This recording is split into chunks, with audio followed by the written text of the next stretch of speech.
Our protagonist for this anime is Kouta Oyamada, a young high schooler who is pretty small and shy for his age.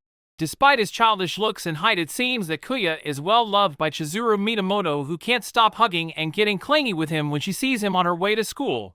Their so-called love interest is trampled upon by Miss Asahina, who seemingly finds this show of affection annoying and utterly unacceptable in their school, but that doesn't stop Chizuru from doing what she loves. Moving on, it seems that something has occurred recently which has led to a part of the school being destroyed from the roof. On her way to class, Chizuru hands Kouta a love letter asking him to meet her in the music room after class. In the music room, Chizuru opens up about her feelings for him and finally reveals her true identity as a yokai spirit fox and flaunts her bushy fox tail and ears. Kouta accepts her and calls her beautiful, which prompts the fox girl to jump on him and go crazy with happiness.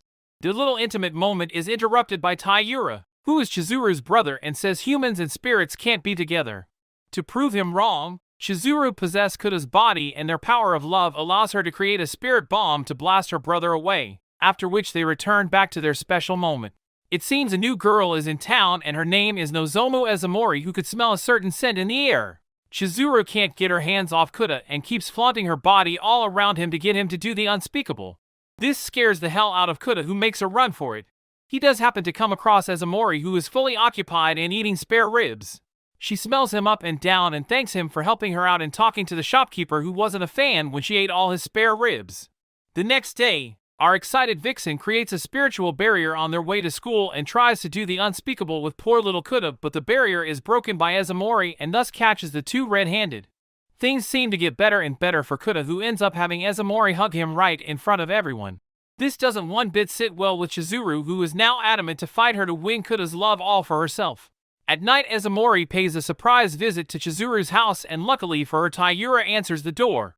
The next day, Chizuru is back at Kouta's house and wakes him up by a well-made breakfast, but her amateur skills only ruin the whole feast. Ezamori bumps into Kouta on his way to school, which really pisses Chizuru the hell out. In class, Ezamori behaves even more weirdly by acting girly and tries to get his attention. We find out that Taira had given Ezamori one of Chizuru's magazines and thus turned her into one of the human girls. Both girls are in a rampage mood and force Kouta to eat their handmade dishes, which pretty much lands him in the hospital. Mr. Kamada, who is the in charge of the foxes, scolds the girls and tells them that his student Omi Kiriyama would keep them in their limits. Kouta takes Asahina's advice and scolds Chizuru for behaving badly, which makes her cry and goes as far as punishing her in his own twisted way. Sports day has come, and instead of training with everyone else, Kouta and Chizuru are busy vaulting horses in the gym storage room. Ezamori interrupts their little game of riding horses to pull Kouta all to herself. Back in the cafeteria, Chizuru vents out her anger to Taira about Ezamori always interrupting her precious time with Kouta.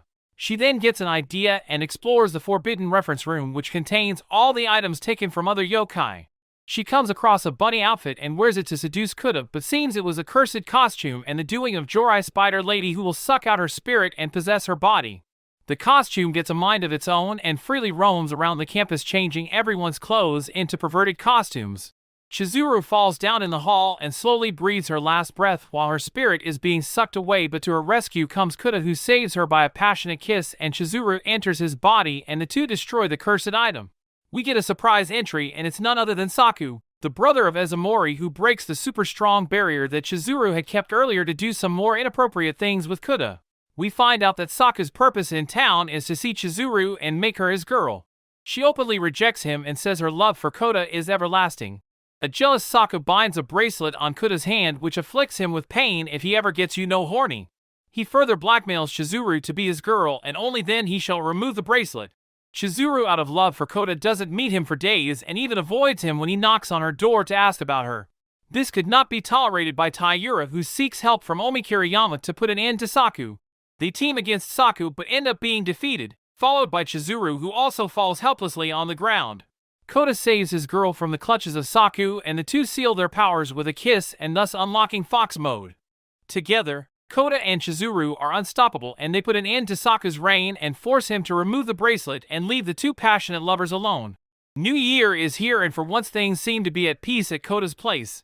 Chizuru barges into his room in a fully dressed traditional kimono and tells of her desire to spend New Year's Eve with her lover. In another place, Taira is busy rehearsing his lines to ask Asahina out for a date to the New Year's Eve festival. We are back to the two lovers, and it looks like Chizuru is having the time of her life doing what she does best, and that is being a pervert. She does, however, cook food for Kouta and even plays a board game with rules that seem pretty off. The board game gets real intense until Izumori interrupts them again, forcing Kouta to leave for the festival with the girls. At the festival, they play games, visit shrines, and even find their fortunes. They also meet Asahina there, who gets drunk, allowing Taira to take the opportunity and ask her out, and pretty much gets accepted. The day ends. Chizuru seems to have had the day of her life while Asahina is drunk to the point of falling asleep. All of them then go to Kouta's house and foil Chizuru's mastermind plan to spend some special quality time alone with him. It's another beautiful but cold morning, and Kouta can't help but notice that someone else is in the room with him. It's none other than Chizuru, who wishes to fondle her lover and warm him up in this cold winter breeze.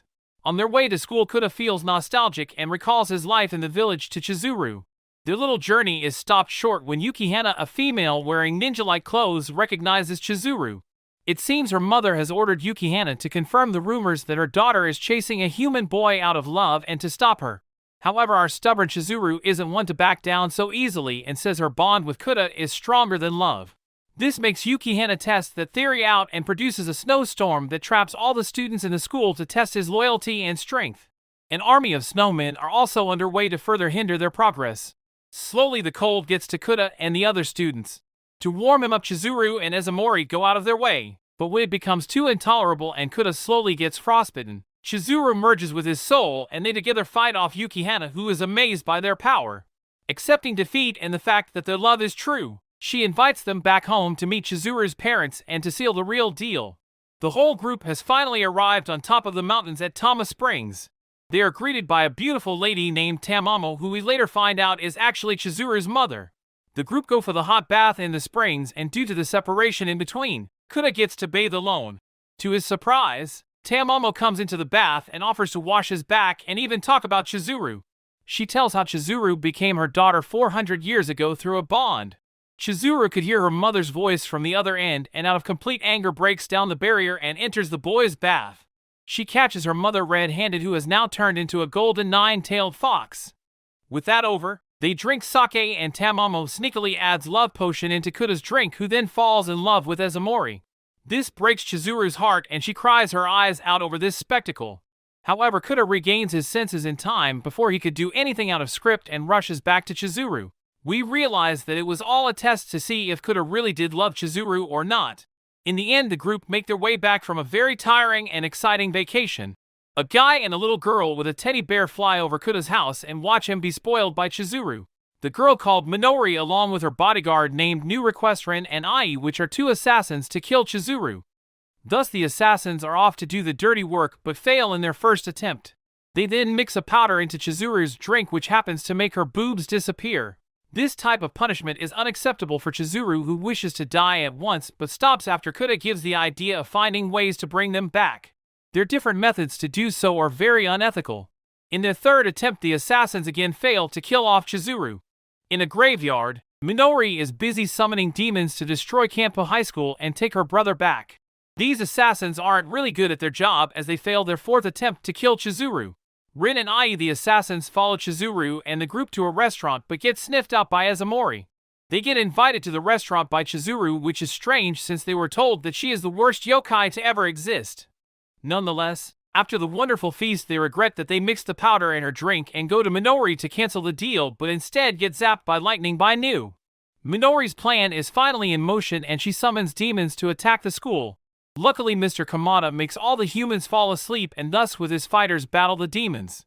New is made to target Chizuru and kill her, but before he could finish her off, Kouta merges his body with her and thus becomes indestructible. With overbursting powers, they put an end to New, who scurried away. It seems the merging leads to Chizuru regaining her boobs back, and so everyone is finally happy. All that fighting must have tired them out, and so to relax they plan a trip to the beach. The group start changing into their swimwear but are attracted by a good scent in the air, which leads them to a shop opened by Tamamo, which is quite weird to open up a shop in the middle of nowhere. Nonetheless, the group enjoy their time on the beach where they get very close to each other. After a tiring day of fun, Chizuru takes Kouta away for a walk and throws in the question about how he feels about her.